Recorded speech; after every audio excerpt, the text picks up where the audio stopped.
Você já sentiu a sensação de que aquilo que você está lendo ou já aconteceu ou está acontecendo com você nesse momento? A questão é que não é uma sensação. As distopias, no geral, antecipam problemas que podem acontecer com a gente. E com sorte, elas também nos ajudam a perceber ou a entender como que nós podemos resolver esses problemas. E no vídeo de hoje eu vou te apresentar a primeira distopia, a distopia que inspirou 1984 do George Orwell e Admirável Mundo Novo do Aldous Huxley. Então bora lá? Antes, se inscreve no canal e já deixa o seu like nesse vídeo. O livro que inspirou profundamente 1984 e Admirável Mundo Novo é este aqui, O Nós do Zamiaty. O Zamiaty foi um autor russo que passou de um grande apoiador da Revolução Russa para um crítico que foi exilado do seu próprio país. Zamiaty, como a gente pode ver, não era o tipo de pessoa que deixava de fazer críticas só porque acreditava ou estava dentro de uma ideia. E para você ter noção, vamos lá. Ele se formou aos 24 anos na Escola de Engenharia de São Petersburgo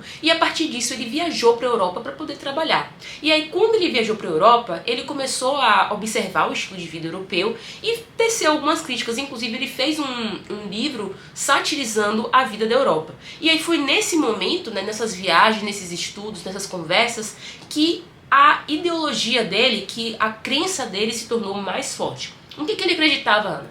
Ele acreditava no socialismo, ele era um bolchevique. Então ele acreditava que quando a revolução fosse implantada, a Rússia seria um país melhor, um país mais igual e não teria tantas desigualdades sociais como era ali no czarismo. Ele era um crítico ferrenho do czarismo, tanto é que ele foi preso e exilado algumas vezes. Uma dessas vezes foi encontrado acho que foi um pote, um saco de pólvora na casa dele e ele foi preso.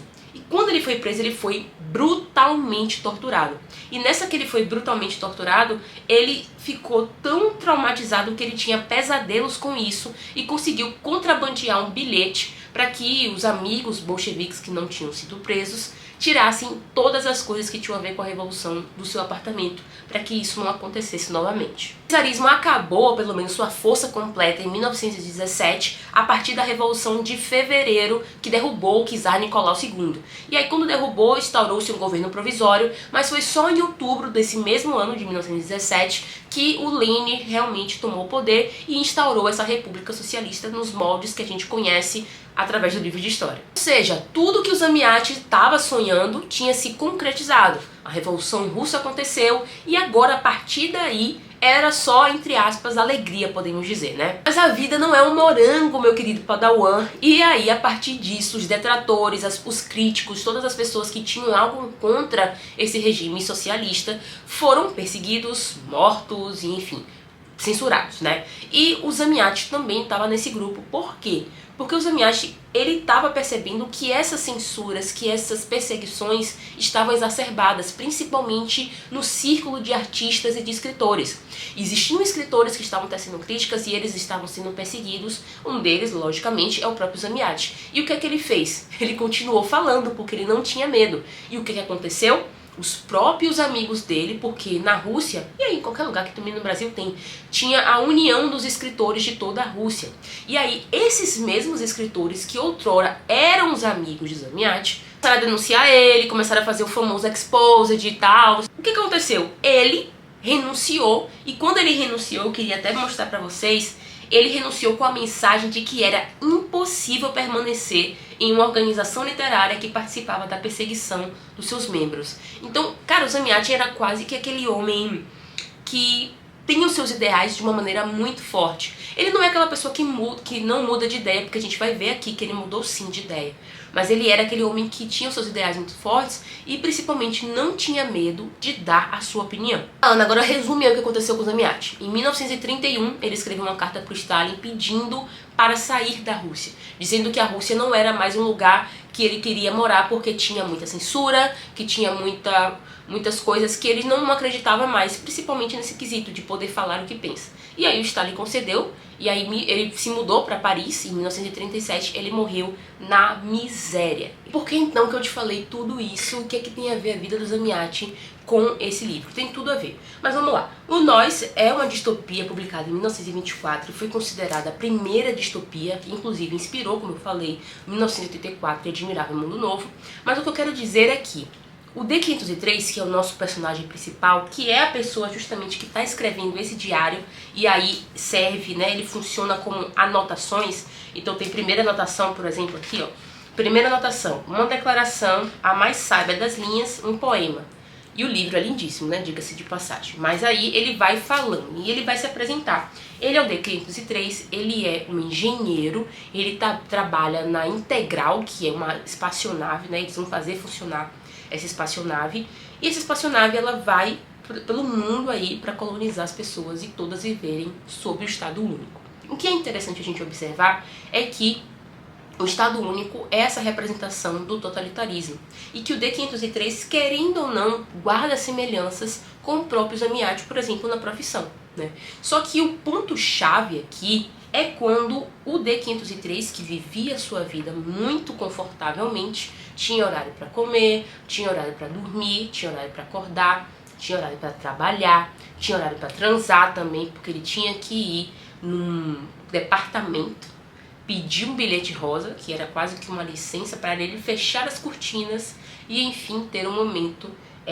íntimo, né? E esse momento íntimo também tinha horário, se eu não me engano, eram 15 a 20 minutos. O aspecto interessante que eu quero também trazer é que, assim como esse livro aqui, o próprio Admirável Mundo Novo também tem essa coisa do não apego às convenções nossas aqui, tá? Por exemplo, a monogamia ou o casamento. Aqui não existem essas instituições nem essas ideias. Existe trisal, não existe essa questão de ficar se apegando a uma única pessoa e tudo mais. Então tudo é muito liberado. Então existe essa liberdade sexual também. Ou seja, então o D503 vivia uma vida muito comum no Estado Único. A vida dele não tinha nada de diferente até ele conhecer a I-330.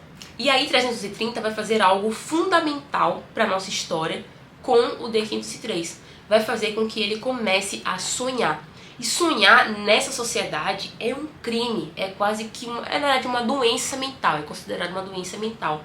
E o D503 sai do seu eixo, né, e ele começa a refletir não só sobre si próprio, mas também sobre a sociedade que ele vive, sobre esse Estado único, sobre essas ideias únicas e sobre essa tão uniformidade que causa a paz e a ordem que eles tanto prezam aqui. Uma dessas anotações, o D503 fala de algo fundamental aqui nessa ideia desse livro, que é o seguinte: a liberdade e o crime são tão indissoluvelmente conectados entre si como o movimento do aero e a sua velocidade. Se a velocidade do aéreo está igual a zero, então ele não se move. Se a liberdade de uma pessoa é igual a zero, então ela não comete crimes. Isso é claro.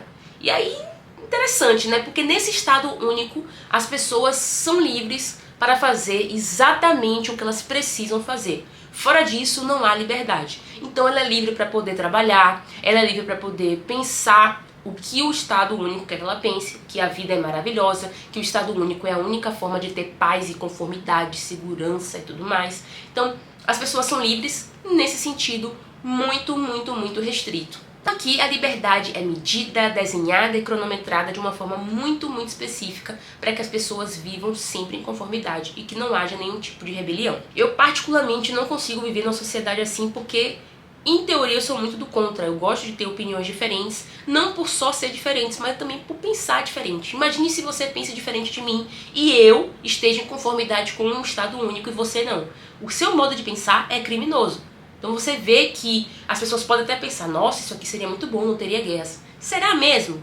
Será mesmo que não teria? Enfim, a convivência do D503 com a I-330 vai fazer ele pensar, e querendo ou não, é uma ruptura, é uma rachadura no espelho do D503 que não tem mais volta. Não vai ter como colar esses diversos pedacinhos dessa rachadura e ele nunca mais vai ser o mesmo. Então ele vai começar o livro sendo esse matemático previsível, fiel ao Estado Único, que ama o que vive, o jeito que vive e tudo mais. Mas a partir do momento que a I-330 entra na vida dele, ela é como se fosse uma ruptura, uma chave mestra que gira e coloca todo mundo dele de cabeça para baixo. Porque a I-330 é um catalisador, é a representação do desejo, da liberdade e do caos. E ela também é uma detratora, ela também é uma rebelde nesse sentido. Ela vai desafiar o D503 com perguntas, mostrando coisas que ele não via, fazendo coisas que ele nunca viu ninguém fazer, e isso vai fazer com que ele pense sobre o Estado Único. Ela desafia não só o D503, mas ela se desafia também. Ela ela faz perguntas que geram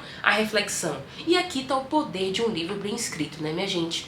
Quando ela começa a fazer a reflexão, a gente também começa a fazer as nossas próprias reflexões. Então é como se a I-330 virasse uma chave na cabeça do D-503 e soasse algo mais humano, algo mais real, ainda que venha com dor e desordem, porque o D-503 realmente fica desnorteado com tanta informação diferente do que ele pensou. Então, no final das contas, essa I-330 é a força motriz, é a catalisadora mesmo de mudança na vida do D-503 e também na vida de tantas outras pessoas. E eu não vou ficar falando do livro aqui. Aliás, se eu estiver falando do livro e você se interessou, você deveria ler. E eu te convido para ler comigo no meu clube, no Clube Leituras em Série. Porque essa primeira temporada a gente vai ler distopias, como essa aqui, que a gente já tá lendo, O Admirável Mundo Novo também, e tantos outros livros que são interessantíssimos pra gente pensar a nossa realidade e a nossa vida como um todo. Então clica aqui no primeiro link da descrição e conheça o Clube Leituras em Série. Mas no final das contas, distopias como Nós, distopias como Admirável Mundo Novo, como 2084, O Fim do Mundo, elas preveem um futuro, elas dão possibilidades, vislumbres do que podem nos acontecer, mas elas também nos dão soluções, formas de pensar em como que a gente pode encarar esse problema. E esse foi o vídeo de hoje. Se você gostou, deixa o seu like, se inscreve no canal e não esquece de conferir esse videozinho aqui em que eu falo sobre os melhores livros de ficção. E eu te vejo no próximo vídeo.